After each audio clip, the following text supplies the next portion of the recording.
Pay close attention because after what I present today, you will realize the concerted and coordinated efforts to conceal the truth. My life, once again, is at risk, this time from far greater powers than just mere individuals. We have received credible intel that there are efforts being organized at levels above the university, both within Malaysia and internationally, to attack and discredit me in an effort to destroy my credibility and bury the truth behind Omar Suleiman's engagement in academic fraud. But the only credibility that is going to be in question today is IIUM's, the International Islamic University Malaysia, and many associated with them. I can confirm that this morning, Malaysia time, senior figures from the Ministry of Education alongside the Malaysian Royal Police Force attended an emergency meeting at the Rectory Building, IIUM Gombak campus. The Malay government will instruct MCMC, an online surveillance body, to use bots to whip up hatred against you.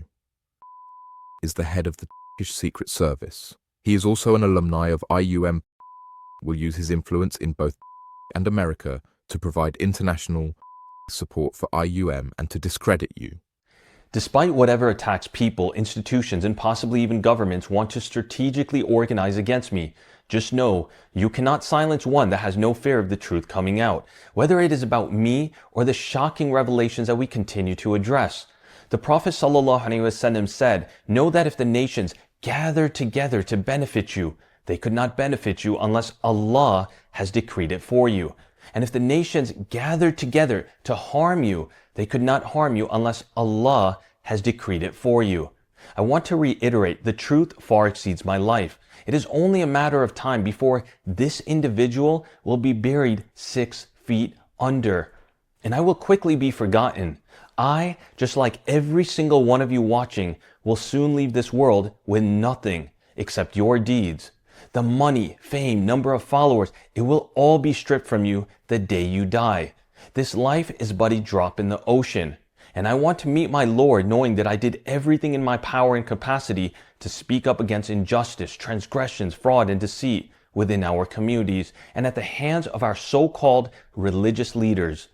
These are people who have a tremendous amount of influence in our communities and with the greater ummah. And when these religious leaders engage in propagating harm upon individuals or even deceiving the masses, it is incumbent upon all of us to stand up against such evil. This video is broken into 2 segments. Today, we will directly address the public statement published by IIUM. We will dive deeper into the actual plagiarism that Omar Suleiman is guilty of, while also deconstructing IIUM's public statement and how they have engaged in institutional complicity in an effort to cover up academic fraud. The upcoming segment will address all the keyboard loyalists who attack us personally without having any knowledge about myself or the issues being addressed. And though I never thought I'd have to disclose the details of such, I will elaborate on the history of my relationship with Omar Suleiman, which will destroy the many false narratives and slander that keep being spewed and spread online and within my local communities. For all those that continue to conspire against us from the shadows, all I can say is, you chose the wrong person. You can fabricate whatever lies you want to about me, cast whatever slander you want, multiply it by 100 and amplify it. But there's something you didn't factor into this equation. It's not about me. It never was. It never will be. It's about the facts and evidence that we bring forth with every case. And to this day, no one has refuted the core evidence because it is grounded in primary materials and verifiable comparisons. And I will remind all of you watching, do not stand by me because you support me personally or support a resistance against religious powers in a day and age where there is rampant corruption. Nor should you stand by religious celebrities just because they exude this perception of religiosity. Critically analyze what is presented along with the evidence that continues to surface and pay close attention to those who remain hidden in the shadows and selectively choose to remain silent. That, my brothers and sisters, will help you determine the truth in these matters. 4 weeks after we presented our case of Omar Suleiman having engaged in academic fraud and plagiarizing in his PhD dissertation, the International Islamic University Malaysia, also known as IIUM, released what they called a holding statement. However, they never communicated with us in any way, shape, or form. Their statement was picked up, shared, and coined by some as vindication of Omar Suleiman, though the truth is far from such, and as we deconstruct IIUM's statement, you will quickly realize how it is nothing but a PR statement in an effort to protect their reputation and that of their celebrity ambassador. In other words, institutional complicity in a cover-up of academic fraud. And today, we're going to prove that. This is the official statement put out by IIUM. They write, "The International Islamic University Malaysia is aware of public commentary circulating on digital platforms, including a YouTube channel, concerning Dr. Omar Suleiman and allegations related to plagiarism and the accessibility of his doctoral thesis." Now, I want us to focus on 5 specific parts of this statement. Number 1, they claim to have established an internal academic review. For anyone that has followed the cases we've detailed on this channel, following the recent incidents with the deaths at the hands of ICE here in the US, or even the countless bombings in Palestine, anytime an organization or even a country claims to engage in an internal investigation, there is a clear motive, and that is to conceal the truth and to protect individuals and entities from accountability. Why was a committee to address these allegations never publicly announced? Who served on it? Was any independent non-IIUM party involved? And where's the official report of its findings? Perhaps the answers are absent for a reason. The outcome appears to have been predetermined to shield those involved from accountability. They failed to do their job, so today we will do it for them. Allow me to quickly recap how an internal investigation works. In this example, we'll use my personal case where an attempt was taken on my life, yet followed up with a grand cover-up. And just like in IIUM's case, institutional complicity. February 2nd, 2023, I publicly launched the Behind Veil's website to document and publish evidence related to slander being spread against me by my ex-wife, Dunya Shoaib, a prominent speaker with close personal ties to Yaacob and Omar Suleiman. The very next day, less than 24 hours later, on February 3rd at 6:25 a.m., while I was asleep, I was swatted as a retaliation for the website. A large group of armed police surrounded my home, broke through my front door, and detained me at gunpoint.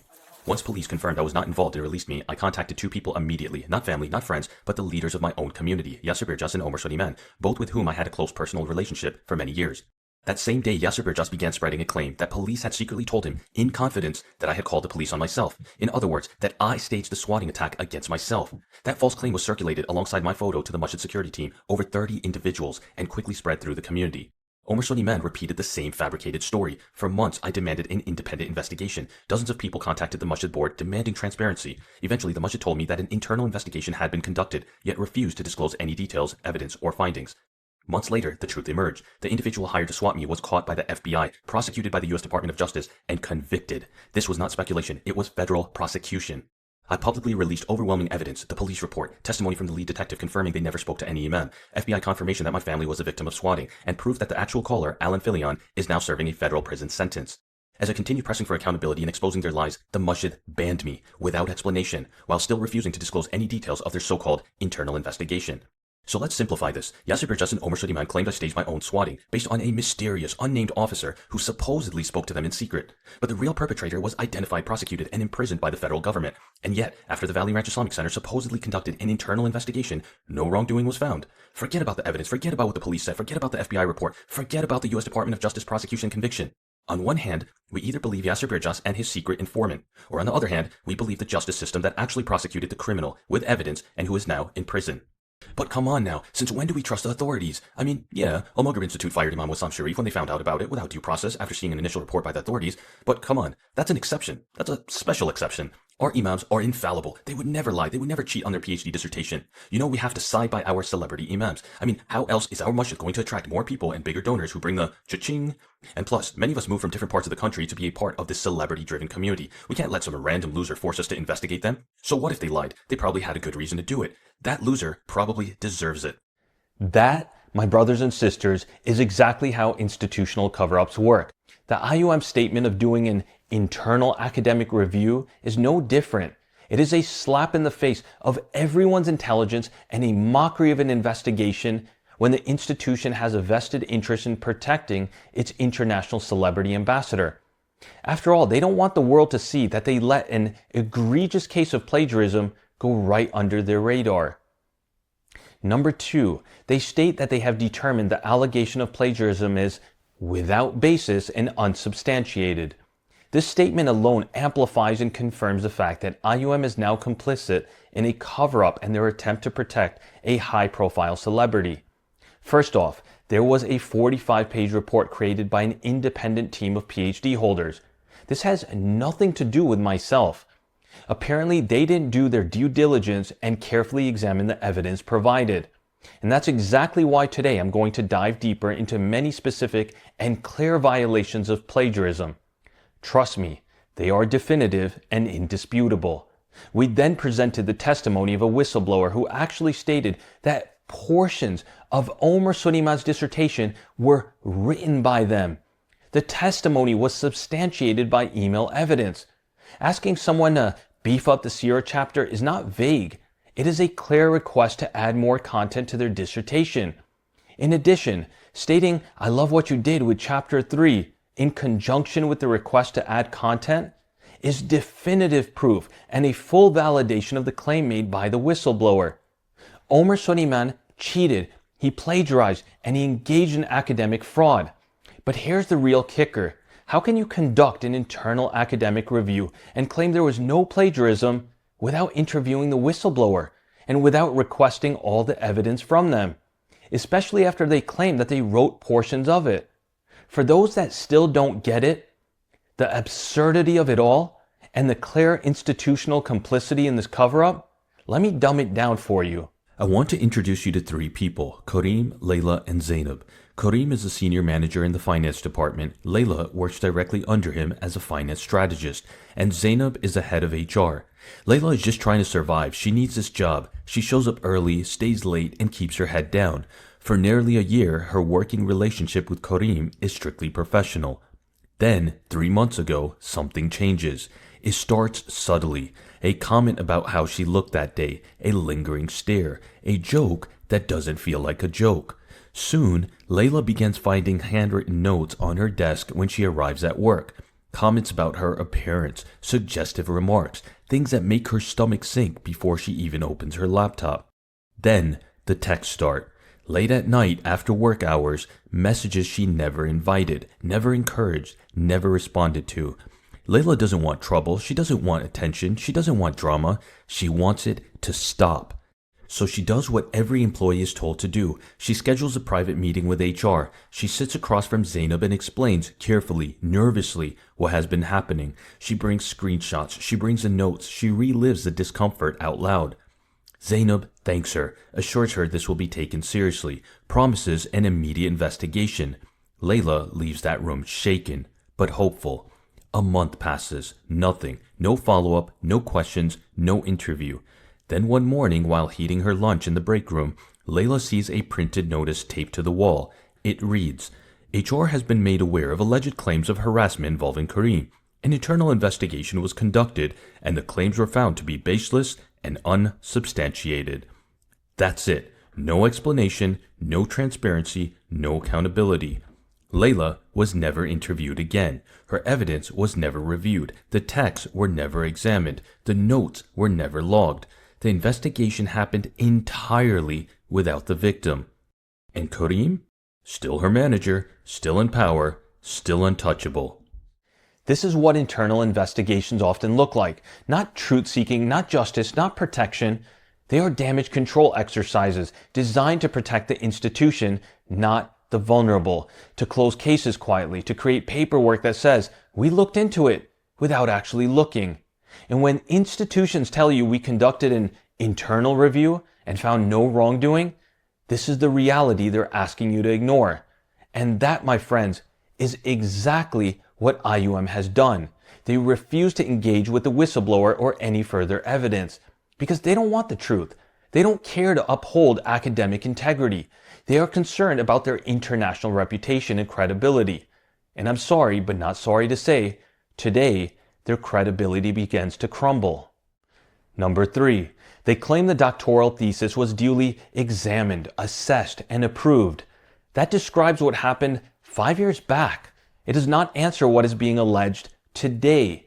Passing a dissertation is not the same as responding transparently to documented allegations. This has absolutely nothing to do with the plagiarism claims and evidence that were brought forth. Lastly, number 4 and 5. IUM states that the claims of the thesis being withheld from public access are not true. They add meticulous specificity in order to deceive the public. Number 4. They claim that no formal request was submitted by the party making the allegations, meaning behind veils. We never stated that we put forth a request. Why? Because we had nothing to do with the independent investigation. That was an investigation report that was brought to us. They are refuting a claim that was never made. And then number 5, they state that there was no formal request by any recognized academic or regulatory authority. They do not clarify what this entails, but it's a deceptive way to rule out the standard method of seeking non-public dissertations through interlibrary loans. There were multiple requests submitted to IUM over the past few years. All failed. And take special note of this. Even 2 IUM professors tried to get a copy from within IUM, but were denied. And since IUM put out a statement trying to cast a perception that the investigation team and us at Behind Veils lied about requesting the dissertation, one of the PhD holders submitted another request just 4 days after IUM's public statement. This was submitted by a major accredited university here in the US with almost $2 billion in endowment funds, classified as an R1 institution and one with 40,000 students. Let's hear what the librarian submitting the request had to say. The hermeneutical understanding of jihad? Yes. It's listed as a thesis, but I couldn't find any libraries in OCLC that have access to that. And I even tried searching. And Yeah. What? Can you explain to me OCLC? Is that like some sort of, I don't know, like a service that all libraries have to subscribe to? Or like what is exactly happening here? So it is a like one service that most libraries have access to, and it's basically just a way for everybody to say what they own, so that like their holdings get listed, so that like when we request an item from another library, we know that they have it. And I can't find anywhere that any libraries that have this in OCLC. Yeah, it looks like the International Islamic University of Malaysia is in OCLC, but it looks like they're not a lender in OCLC, which means that they don't lend any items. It looks like one of the links that you provided links to online access, but when you click on that, it links to a different article. So the question to IUM stands: why are you blocking access to Omar Suleiman's dissertation? Why has it not been made publicly available after more than 5 years of being approved? For the rector at IUM, Usman Bakr, and the dean of the Abdul Hamid Abu Suleiman Kulliya of Islamic Revealed Knowledge and Human Sciences, Hafiz Zakir, it is already humiliating enough how you refuse to investigate despite the evidence, and your conscious refusal to interview and document testimony from the whistleblower. And after today's damning walkthrough of multiple exhibits demonstrating blatant plagiarism, everyone involved at IUM in trying to cover this up should be questioned. Because when the evidence is indisputably incriminating at a crime scene, the public deserves to know why university officials chose to dismiss it. Speaking of which, I'd also like to ask, if the dissertation has never been made public, how exactly did we get access to it? In addition, a dissertation is usually made available in PDF format. So how did we get a copy of the raw document in Microsoft Word format? And why is it that the author of the document includes the name of the whistleblower? I'll tell you exactly why, so you don't have to keep scratching your head trying to figure it out. It was provided to us by the whistleblower, the same one who testified that they wrote portions of the dissertation to help Omar Suleiman complete it, all with the understanding that Omar would change it into his own words. But he never did that, because he wanted to take the shortcut and was willing to violate a strict policy against academic fraud. Why? Because he never thought he would get caught. No one outside of Omar Suleiman's dissertation committee should have possession of the raw Microsoft Word file of his dissertation. So why do I have a copy, and why is the whistleblower's digital fingerprints all over it? As you continue to devise and strategize on how to deal with this humiliation, I'll present to you another evidence. Here's a screenshot never released before. These are some of the emails exchanged between Omar Suleiman and the whistleblower. And for everyone watching, you've seen the evidence, you've seen the deceptive tactics, and you are now witness of a cover-up at both an international and institutional level. I invite IIUM to file a lawsuit against us.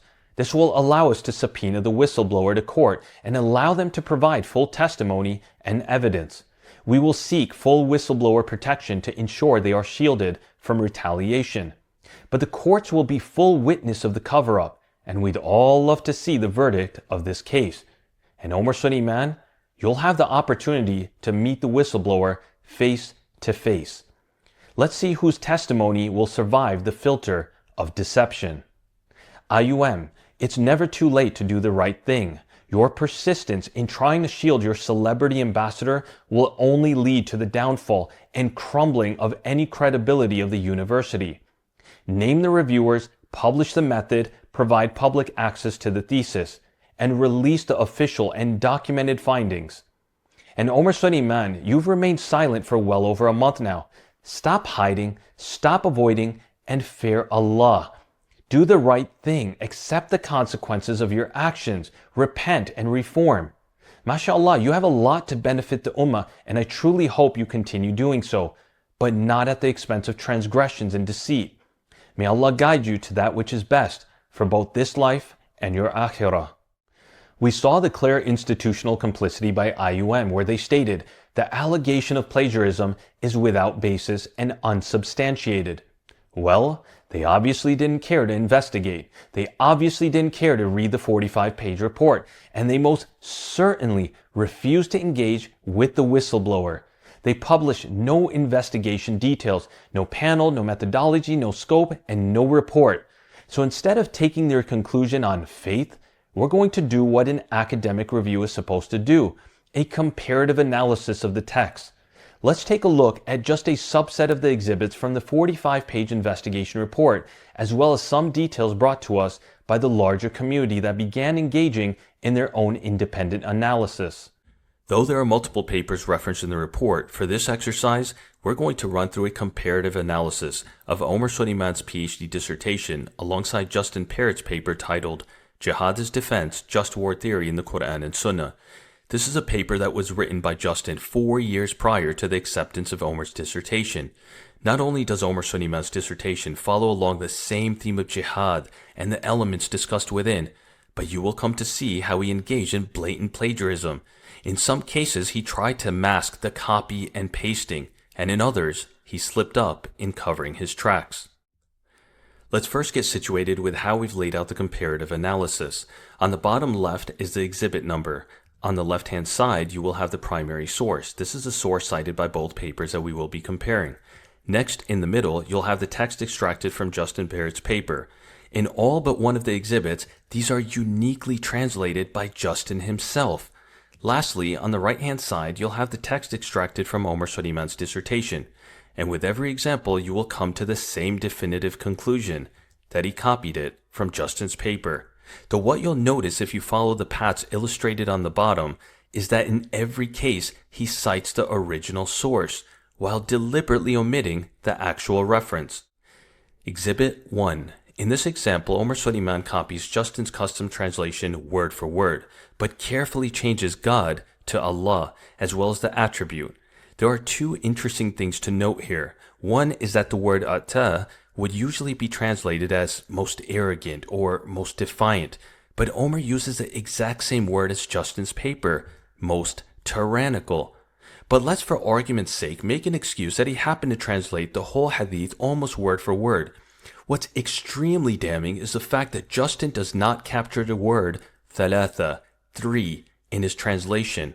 And guess what? It's the exact same precise omission that Omar has in his dissertation. Why did Justin omit that word? Because he truncated the hadith and only included the second of the 3 types of people mentioned. And lo and behold, Omar did the exact same thing. This isn't just similar wording, it's the same truncation in the same spot with the same missing word. The verdict, same translation, same truncation, same missing word. Copied, not coincidence. Exhibit 2. This one gets even more interesting. First off, you'll notice that Omar Suleiman copies the exact same custom translation as Justin, though he chooses to use the word so instead of as. This clearly indicates that he made a conscious effort to make it look different, but the common theme you'll see is that he intentionally chooses not to cite Justin's paper. Now in this translation, you can see the source refers to the people as Ethiopians, yet Omar uses the exact same translation as Justin, coining them as Abyssinians. But here's what becomes damning and humiliating as to how bad Omar's case of plagiarism actually is. Omar references Hadith number 4309. Let's take a closer look at this Hadith. It has no mention of the Turks. So where did he get this from? Let's look at Justin's reference in his paper. It cites Sunan Abi Dawud number 4309, 4302. Notice 4302 in parentheses. When Omar was copying this, he disregarded what was in parentheses. Hadith number 4302. Now look at Hadith number 4302. Leave the Ethiopians alone, so long as they leave you alone, and leave the Turks alone, so long as they leave you alone. He didn't actually research this. He copied the Hadith along with the first reference, and the erroneous citation exposed him. The verdict? He copied the citation line and ended up referencing the wrong Hadith. That's copy and paste, exposed. Exhibit 3. This one does not require much elaboration. It's a 100% copy of Justin's custom translation. Once again, he consciously chose not to reference Justin's paper from where he lifted the translation. The translation is Justin's, and the citation is missing for a reason. The verdict? Word-for-word replication of a custom translation. Source intentionally concealed. Exhibit 4. This is another example of a near 100% copy of Justin's custom translation, but in this one, he decides to covertly change a few words. But if he had actually read the Arabic source, he would not have used the word and instead kept the word as or. Oh translates to or, not and. That small change isn't translation, it's an attempted disguise that creates an Arabic mistake. The verdict? A forced tweak gives it away, and replaces or. He wasn't translating, he was disguising. Exhibit 5. In this example, you can see the consistency across his copy and paste, where he chooses to reword certain pieces. An Arabic teacher brought something interesting to our attention. When Omar tried to reword Justin's custom translation, he omitted another portion of the Arabic source. Had he actually read the Arabic source, he would have captured the word yuqtadu, a passive verb rendered as is not killed. Yet this is nowhere to be found in his translation modifications. The Arabic exposes it. He wasn't translating from the source, he was editing what he copied from Justin. The verdict? Rewording created new errors. The Arabic source wasn't consulted. Justin's translation was. Exhibit 6. Here's another glaring example of word-for-word copying of a custom translation, yet intentionally changing a few words to make it appear unique. He even took the time to change the way the Quranic ayah is referenced. If you had 1,000 Arabic to English translators from all around the world translate this specific Arabic text, do you know what the probability would be for them to land on an almost complete match? Word for word, punctuation for punctuation? Nearly 0%. This level of match doesn't happen naturally. It happens when someone is copying and lightly rewriting. The verdict? A near complete match, punctuation included. The odds of independent translations matching, practically zero. Exhibit 7. Last but not least is an example that doesn't get any clearer. On the left you can see the English primary source, a copy of Abdul Halim's translation of the Quran, something many Muslims in the West have at home. What is highlighted are all of the word deletions, the punctuation additions, omissions, and modifications that Justin had in his paper. And guess what? Omar has 100% of the 18 modifications in his paper as well. Matching the same source is normal. Matching the same 18 edits is a fingerprint. The verdict? All 18 edits match exactly. That's not shared sourcing, it's copied fingerprints. These 7 exhibits and examples are just a subset of the plagiarism instances that Omar Suleiman engaged in. Copying another writer's unique translations directly from their paper, replicating the errors and omissions, and even citing the wrong passage reference are all a result of never reading nor referencing the original sources, all being due to the fact he copied and pasted from Justin's paper and without referencing it as a major source within his dissertation. Now, had he copied 1 or maybe 2 passages, one could make an excuse that it was simple oversight. But the fact of the matter is that we just highlighted 7 definitive and conclusive examples, and these are just a subset. And then to copy them, intentionally change a few words to make it look different, and never even read the primary source, this is intentional plagiarism. He thought no one would notice and that he would get away with it. It makes perfect sense why till this day the university has kept his dissertation concealed, when it is meant to be a scholarly contribution to the public. Let's circle back to IUM's plagiarism policies. IUM's academic integrity rules clearly highlights what it considers to be plagiarism. Did Omar Suleiman reproduce another author's distinctive translations, including matching omissions and errors, while not crediting that author? Yes, repeatedly. That directly falls within IUM's definition of plagiarism under 6.1. Did Omar Suleiman submit a dissertation that includes text contributions from another person without transparent authorship acknowledgement? Based on the whistleblower testimony and supporting documentary evidence presented, that allegation is not only plausible, it is corroborated. That aligns directly with 6.2. And for viewers unfamiliar with academia, these standards are not unusual. They reflect the mainstream baseline across universities and scholarly publishing, because the entire point of a dissertation is original scholarship with transparent sourcing and attribution. To make that clear, we can compare the categories you see across top-tier institutions. Those are not technicalities. They are the core of academic integrity. Let's run the violations through the published policies of Oxford University, one of the biggest and most prestigious academic institutions in the world. They list multiple forms of plagiarism. Verbatim, word-for-word quotation without clear acknowledgement. Check. Paraphrasing. Check. Collusion, where they secretly received assistance with writing a portion of their dissertation. Check. Inaccurate citation. Check. Failure to acknowledge assistance. Check. But once again, IUM made the public statement that the claims of plagiarism were without basis and unsubstantiated. They never thought anyone would pay attention. They never thought anyone would look into it further. They never thought they would be humiliated by being exposed for their cover-up. And they never thought anyone would notice that their internal academic review was just a fancy set of words for, we did a whole lot of absolutely nothing except damage control and a PR statement. Next, let's talk about motive. From the outside, it can be hard to believe an institution would be complicit in trying to cover up academic fraud. The same way in my community, people have a hard time believing that the imams could be engaged in malice, slander, and deceit. But time and time again, the proofs have surfaced, and the defense has remained silent, because they have nothing to defend themselves with.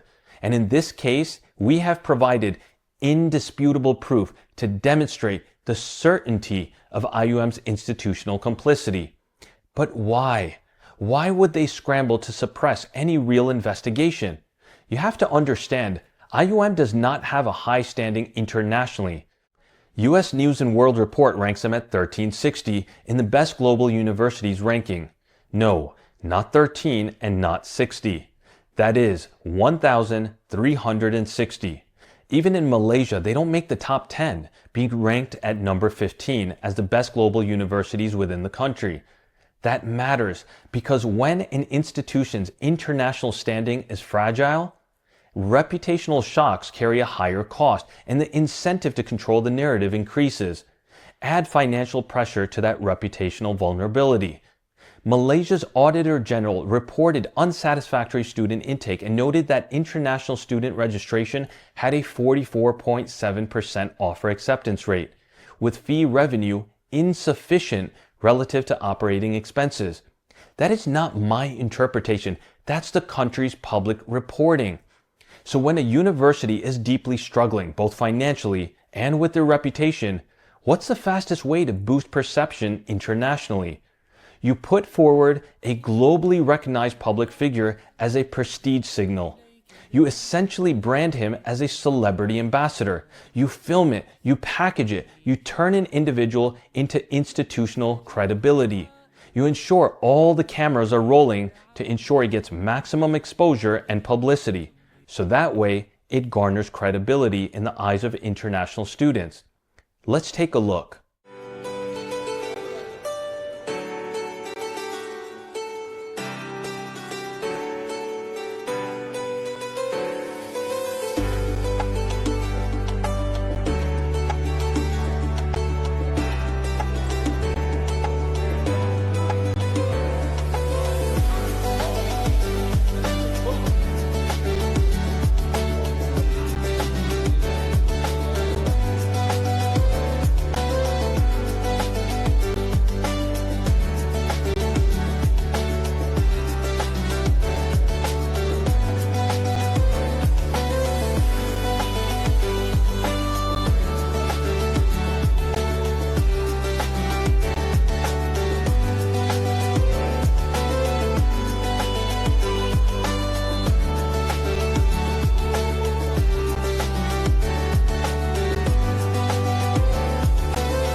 With such a red carpet treatment for someone who did all their work remotely, while plagiarizing of course, you'd be forgiven for thinking it was a wedding.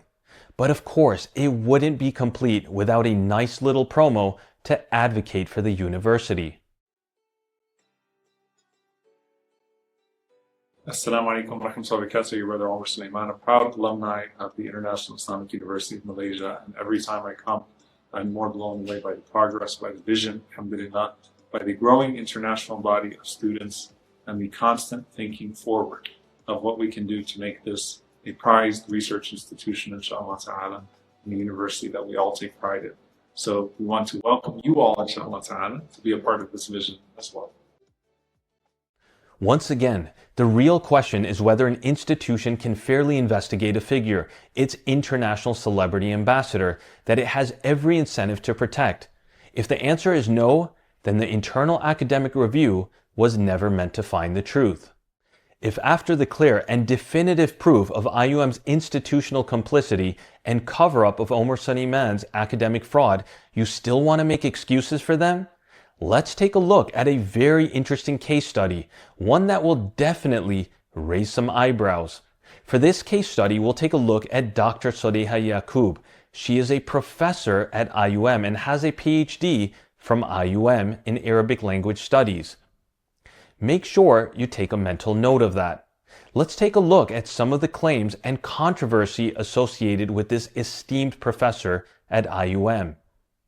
First and foremost, she truly believed Malays could fly and that the Chinese learned Kung Fu from the Malays. Melayu bangsa yang ada rasa, prarasa. Maksudnya, dia berbeza dengan bangsa Eropah. Dia berbeza dengan bangsa Arab. Dia berbeza dengan bangsa Afrika. Tetapi Melayu ini prarasanya tinggi. Maksudnya prarasa itu dia ada satu kebolehan firasat. Firasat, ada kebolehan firasat yang kuat untuk berhubung dengan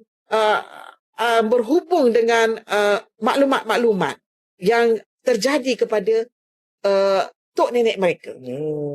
Itu prarasa, dia panggil rasa. Dan itu hanya ada pada bangsa Melayu. Ya, bangsa Melayu boleh terbang kan. Ada yang kita ada Cerita-cerita dia betul. ada kekuatan itu. Dia boleh sehinggakan di negeri China pernah tahu benda ni. Kung Fu dan sebagainya yang terbang-terbang itu hasil daripada ada kita punya pahlawan.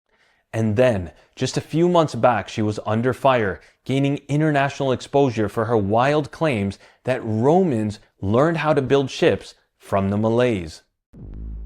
Lecturer Solehah Yaacob from the International Islamic University Malaysia has doubled down on her claim that the ancient Romans learned shipbuilding techniques from Malay seafarers.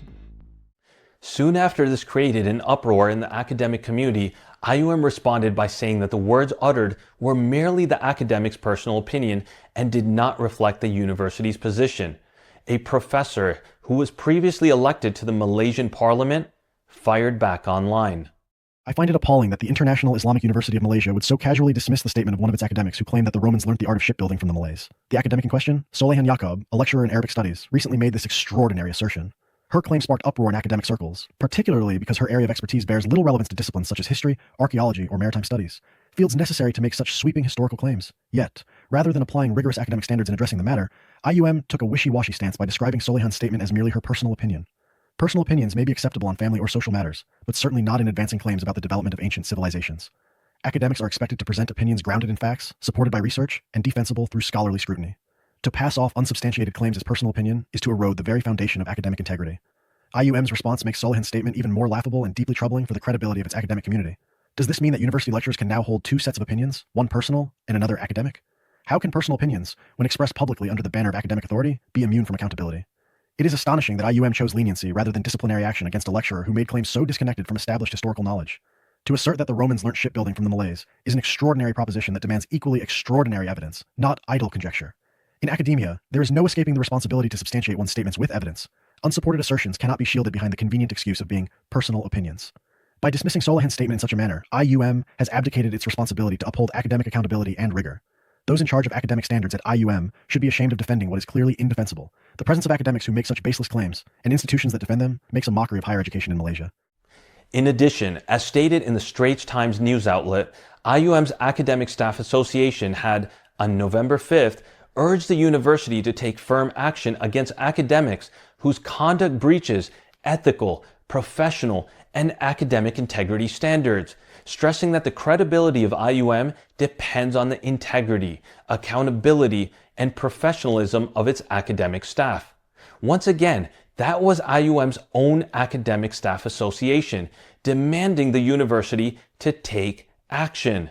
But yet they did absolutely nothing in order to shield the professor from any form of accountability. If that wasn't bad enough, back in 2018, Solehah published a paper that included a paragraph asserting that the ancient Greek civilization was entirely fabricated by historians. Let's take a closer look at what she wrote.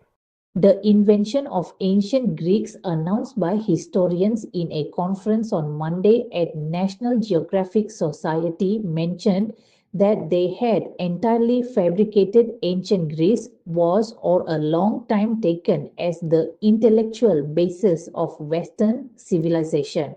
The group acknowledged that the idea of a sophisticated, flourishing society existing in Greece more than 2 millennia ago was a complete fiction, created by a team of some 24 historians, anthropologists, and classicists who worked non-stop between 1971 and 1974 in order to forge Greek documents and artifacts.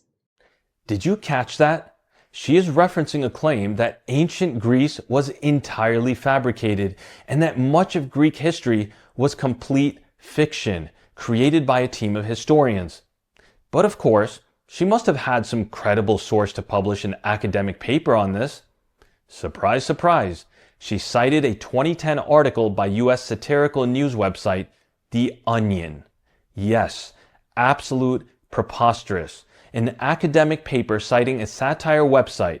You can't make this stuff up. Yet she remains a professor at IUM. But there's an interesting correlation with her academic paper and Omar Suleiman's dissertation. If she had just read the paragraph immediately after what she had quoted, she may have realized that this website is all about satire and humor. Let's take a quick look. Honestly, we never meant for things to go this far, said Professor Gene Haddleberry, who has offered to resign his position as chair of Hellenic Studies at Georgetown University. We were young and trying to advance our careers, so we just started making things up. Homer, Aristotle, Socrates, Hippocrates, the lever and fulcrum, rhetoric, ethics, all the different kinds of columns, everything.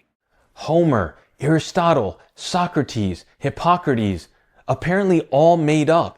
It looks like she never read the original source that she cited and likely copied it from some other article, as well as the reference. in the exact same manner that Omar Suleiman did, where he made countless mistakes because he never read many of the sources he cited. If this is IIUM's academic standard, no wonder Omar Suleiman's dissertation passed, despite definitive examples of plagiarism, incorrectly referenced sources, and even erroneous Arabic to English interpretations. Before I directly address Omar Suleiman, I want to share what was sent to us by an individual from within IIUM. I can confirm that lots of international professors at IIUM are laughing at Omar Suleiman. They are all saying the same thing. He paid people to write his PhD thesis and pass it off as his own work. Apparently, it is common knowledge amongst the staff. Only now they are gaining the confidence to openly say this because of your expose. Your YouTube videos on Omar Suleiman's plagiarism is being watched diligently by most of the academic staff in the university. Whatever propaganda IIUM throw at you, know you are in the right, and everyone here on campus acknowledges what you are saying is true. Omar, you, me, and the whistleblower all know the truth. If I fabricated anything, you would have responded immediately. You would have challenged it, refuted it, and made an example of it publicly. But you stayed silent, and we both know why. Record this day in your muhasabah, even if no ink meets the page, for nothing escapes the record kept beyond this world. You have watched others defend what you know to be untrue, and you allowed it to spread. Maybe you justify it as concealment. Maybe you call it strategy. Maybe you tell yourself it's for a greater purpose. But don't dress sin in noble language. Do not forget the hadiths of the first three to enter the fire, the warning about a woman destroyed by what she used to say, and the hadiths on false testimony being a major sin, where the Prophet ﷺ sat up from a reclined position to address the gravity of it, and kept repeating it to a point that Sahabas wished he would stop. You may have titles here, but before Allah, you will not be called doctor, you will not be called imam, you will not be called sheikh. You will be Omar Suleiman. Your followers, fanboys, fangirls, blind loyalists, colleagues, none of them will be there to save you. And remember the difference between committing transgressions against Allah and transgressions against the creation of Allah. The first is between you and Allah. The second is not. The second must be settled with those you wronged and deceived. Every night you sleep, vividly remember that there is no guarantee your soul returns, and woe to the one who dies without rectification. Fear Allah, stop hiding behind silence, and do the right thing while you still have the opportunity to do so in this life. But yet, if you want to persist in your defiance of the truth, then prove your position. We challenged you to take an oath in the last video. Take it, and we shut down this channel. So today, I'm making this extremely simple. Omar Suleiman only needs to take 2 oaths. That's it. If he does, I will shut down the Behind Veils channel and remove myself from this community entirely. Oath number 1. I, Omar Suleiman, take an oath by Allah that no other individual wrote any portion of my PhD dissertation submitted to IIUM. Oath number 2. I, Omar Suleiman, take an oath by Allah that the emails presented by Behind Veils, which show me seeking written contributions, are false and fabricated. That's it. 2 oaths. But until then, you've been definitively and indisputably proven to have engaged in plagiarism and academic fraud, while cheating your way to getting a PhD at IIUM. You never earned the title legitimately. It's high time that you don't just preach about being truthful and exhibiting honesty, but actually embodying it and practicing it. The question is no longer whether you plagiarized, it's whether you'll admit it.